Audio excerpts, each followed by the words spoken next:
مردوں کے اندر نا یہ کوالٹی جو ہے وہ حیا کی کوالٹی کو جو ہے نا بعض اوقات جو ہے نا ایک ویکنس بھی سمجھا جاتا ہے.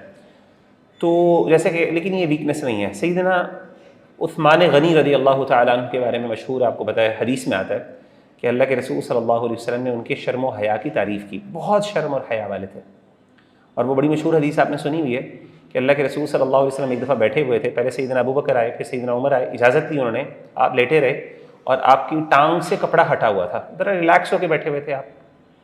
تو جیسے ہی سیدنا عثمان غنی آئے تو آپ صلی اللہ علیہ وسلم فوراً اٹھ کے بیٹھ گئے اور آپ نے اپنی ٹانگوں کو اچھی طرح کور کر لیا. تو صحابہ نے پوچھا اللہ کے رسول آپ نے ان کے آنے پر یہ کیوں کیا؟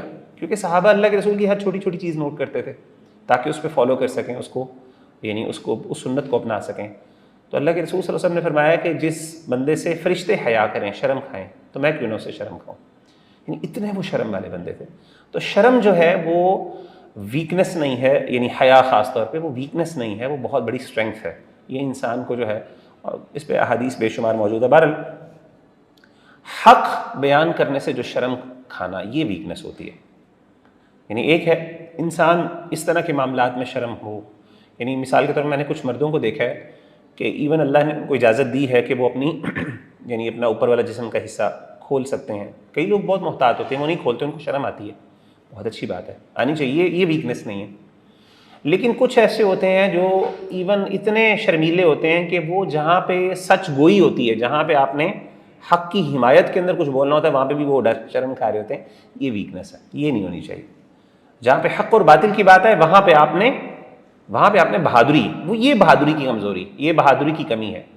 لیکن ویسے ان معاملات کے اندر، خواتین کے معاملات کے اندر شرم کھانا ایون مردوں کا، یہ بھی ان کے لیے بہت بڑی خوبصورتی ہے اور ان کی بھی حیا اس میں بہت بڑی بات ہے. اور خاص طور پہ جو مرد جب اس طرح کے معاملے میں حیا کرتے ہیں کہ وہ عورتوں سے یعنی جو بھی معاملات ہیں ان کے اندر وہ شرم ان کو آتی ہے، تو یہ بھی مردوں کے لیے بھی بہت بڑی کوالٹی. بل خواتین کے حوالے سے خاص طور پہ اس چیز کا ذکر کیا گیا. دوسری کوالٹی جو ہے وہ ہے کہ اپنی ٹون کو یعنی صحیح ٹون کا استعمال کرنا جب خاص طور پہ اپوزٹ جینڈر سے کمیونیکیٹ کرنا. اگین یہ حیا کے ساتھ ہی متعلق ہے اور خواتین کے حوالے سے خاص طور پہ. تو قرآن مجید میں اللہ تعالیٰ نے خواتین کو اس چیز کے بارے میں زیادہ تنبیہ کی اور وارننگ دی. سورۃ الاحزاب کی آیت نمبر 32 میں اللہ فرماتے ہیں یا نساء النبی لستن کاحد من النساء، اے نبی صلی اللہ علیہ وسلم کی بیویوں آپ عام عورتوں کی طرح نہیں ہیں.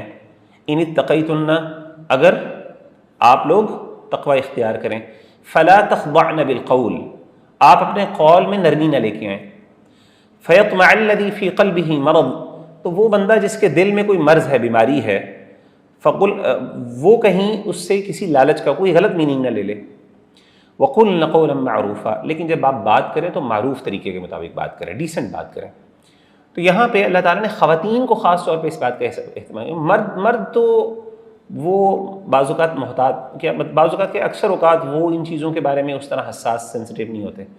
اور یقین کریں کہ خواتین کو خاص طور پہ اس لیے کہا گیا کیونکہ خواتین کو یہ باتیں سمجھ آنی چاہیے کہ ہماری بات جو ہے یا ہماری نرم بات سے کئی اگلا بندہ کچھ اور میننگ نہ لے لے. ٹھیک ہے نا، کئی دفعہ بڑی وہ اوپن ہو کے بات کر رہی ہوتی ہیں اور بڑے وہ جو ہے نا ہارٹس اینڈ لو بہت ساری چیزیں، تو وہ اگلا بندہ پتہ نہیں کہاں سے کہاں پہنچ جاتا ہے ایک مرد.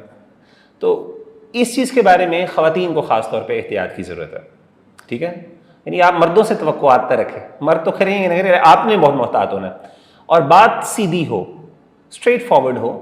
لیکن اسٹریٹ فارورڈ ہونے کا مطلب یہ بھی نہیں کہ خواتین جو اب بدتمیزی کرنا شروع کر دیں، نہیں. مطلب وقلن قولا معروفا، معروف جو ڈیسنٹ بات ہے وہ کریں. جس طریقے سے ایک پروفیشنل انداز میں ایک بندہ بات کرتا ہے جس میں بات اچھی بھی ہوتی ہے لیکن اس کے ساتھ ساتھ آپ کی بات میں جھول نہیں ہوتا، اگلے کو پتہ ہوتا ہے کہ یار یہ بات شی مینز بزنس اونلی، مطلب اس میں اور کوئی مطلب میں اسے نہیں نکال سکتا. تو اس طرح کا خاص طور پہ اہتمام کرنا یہ بھی بہت ضروری ہے. آگے چلتے ہیں جی.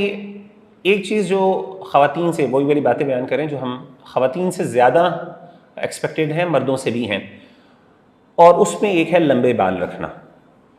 تو خواتین جو ہیں ان سے اللہ تعالیٰ کی ایکسپیکٹیشن ہے ہمارے دین کی کہ وہ اپنے بالوں کو لمبا رکھا کریں، اور یہ خواتین کی ایک خوبصورتی ہے. ہاں کسی مجبوری کی وجہ سے کسی وجہ سے بال کٹوا لیں تو وہ کوئی مسئلہ نہیں ہے، جیسا کہ حدیث میں آتا ہے، صحیح مسلم کی حدیث ہے کہ اللہ کے رسول صلی اللہ علیہ وسلم کی جو بیویاں تھیں، کان ازواج النبی صلی اللہ علیہ وسلم یأخذن من رؤوسہن حتی تکون کالوفرہ، اللہ کے رسول صلی اللہ علیہ وسلم کی جو وائفز تھیں، اور غالباً جہاں تک مجھے یاد پڑتا ہے یہ اللہ کے رسول صلی اللہ علیہ وسلم کی ڈیتھ کے بعد تھا، کہ آپ صلی اللہ علیہ وسلم کی جو بیویاں تھیں وہ اپنے بالوں کو کاٹ لیا کرتی تھیں، اور وہ اتنی چھوٹی کر لیا کرتی تھی کہ جتنے وفرہ ہوتے ہیں، وفرہ کیا ہوتے ہیں، وہ آپ کے یہاں تک ہوتے ہیں، یہ جو آپ کے کانوں کی جو لو ہوتی ہے، تو یہ جو سافٹ ایریا ہے یہاں تک اپنے بال کٹ لیتی اللہ کے رسول کی وائفز، بیویاں، ازواج النبی صلی اللہ علیہ وسلم۔ تو اس کا مطلب ہے کہ خواتین یہ کر سکتی ہیں، لیکن جیسے میں نے آپ کو بتایا کہ غالباً جہاں تک مجھے یاد پڑتا ہے اس کا کانٹیکس یہ ہے کہ اللہ کے رسول صلی اللہ علیہ وسلم کی دنیا سے رخصت ہو جانے کے بعد تو خواتین جو ہے ضرورت کے تحت کٹوا سکتی ہیں، لیکن جنرلی ان کو لمبے بال رکھنے چاہیے، اور یہ ان کی خوبصورتی، یہ ان کی فیمینینٹی ہے، اور ظاہر مردوں کو لمبے بال پسند بھی ہوتے ہیں، اور خاص طور پہ اگر شوہر کا تقاضا ہو پھر تو ان کو ضرور رکھنے چاہیے۔ اور اسی طریقے سے مردوں کو بھی، جیسے میں نے کہا کہ مرد بھی رکھیں، یہ بھی سنت ہے اللہ کے رسول صلی اللہ علیہ وسلم کی، اور اللہ کے رسول صلی اللہ علیہ وسلم کی اگرچہ یہ وہی سنت نہیں ہے کہ جس میں آپ کو یعنی اللہ کے رسول نے اس میں تاکید کی ہو، لیکن کوئی بندہ اگر اس نیت سے لمبے بال رکھتا ہے کہ اللہ کے رسول نے رکھے ہیں اور میں سنت کو فالو کرنا چاہتا ہوں، تو یہ بہت اچھی بات ہے۔ حدیث میں آتا ہے کہ اللہ کے رسول صلی اللہ علیہ وسلم دو طرح کے بال حدیث میں ذکر آتے ہیں، ایک ہے جمہ اور ایک ہے وفرہ۔ وفرہ کا میں نے ذکر کر دیا جو کانوں کی لو تک ہوتے ہیں، ٹھیک ہے نا، اور اسی طریقے سے جو جمہ ہوتے ہیں وہ اتنے بال ہوتے ہیں جو آپ کے کندھوں پہ گرے ہوتے ہیں، یعنی اتنے لمبے ہوں کہ آپ کے کندھوں پہ گرے ہوں۔ تو مرد جو ہے وہ اتنے بال لمبے رکھیں سنت سمجھ کے، تو اللہ کے رسول صلی اللہ علیہ وسلم کے بھی اتنے لمبے بال تھے، تو لمبے بال دونوں رکھنے چاہیے، لیکن اگین ڈیپینڈس کہ ایک تو میری بات ہے کہ مردوں کو جن کو اللہ نے بال عطا کیے ہیں، ٹھیک ہے، تو اب حسرت سے کچھ لوگ بھائی دیکھ رہے ہیں کہ ہائے کاش، لیکن چلیں دوسری بات یہ ہے کہ دوسری بات یہ بھی ہے کہ اگر کوئی نہ کوئی جسے کہتے ہیں نا کوئی مجبوری نہ ہو، تو اگر ہاں ایک بندے سے مینٹین نہیں ہوتے، بال ہلکے ہیں، خراب ہو جاتے ہیں، مینٹین نہیں کر پاتے، ایون خواتین بھی ضرورت کی تحت یہ بعض اوقات کوئی سر پہ بیماری آ جاتی ہے، تو ایسے موقع پر خواتین اپنے بالوں کو کم بھی کر سکتی ہیں، اور ایون مرد بھی کر سکتے ہیں، لیکن بہتر یہ ہے کہ خواتین لمبے بال رکھا کریں۔